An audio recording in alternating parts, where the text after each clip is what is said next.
there seems to be a threat of violence. Juan would help anybody that needed help. Leo was a good man. He had time for everybody. To see a teenage death, that opened my eyes. He had some kind of infection that he kind of ignored, trying to self-treat, medicate himself. The person who didn't like him helping this young lady ordered him killed. He was doing a job in Alton Acres. He was doing some concrete patching, some sidewalk work, all concrete, and he had a heart attack. My mother came to my room and they woke me up and they said, there's been an accident. Hi, my name is Sean Taylor, and I'm here to tell you about a documentary film that I'm making. It's called Gone Too Soon, Alton's Endangered Black Men. And it's going to look at the early deaths of black men in my hometown in Alton, Illinois. So I think it's important to think about the loss of black men due to violence, due to accidental death, due to healthcare reasons, and to suicide. In Alton, Illinois, the black middle class was supported for decades by a really robust industry. Steel, glassworks, oil and gas, munitions plants, all lined up and down the river. You could actually quit a job at 12 o'clock during the day and at 1 o'clock be working someplace else because jobs were just that plentiful.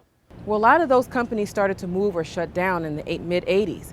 And what that left was a have and have-nots culture in Alton. The black middle class was very much affected. All they want to pay you around Alton is minimum wage.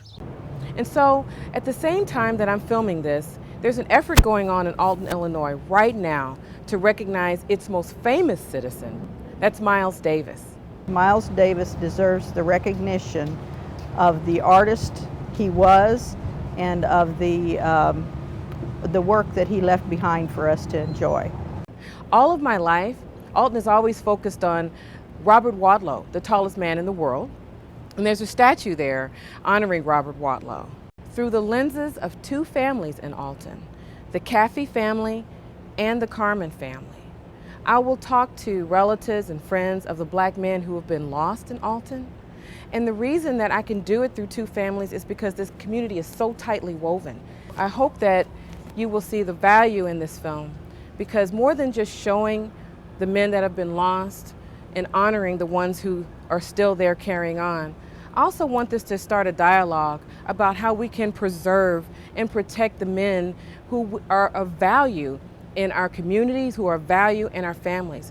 And I just want to say thanks, Tom and Bernetta Caffey, for letting me and sharing their 3 boys with me, because I don't think I would have made it. I think I probably would have had a nervous breakdown if I wouldn't have had Greg and Brandon and Rodney.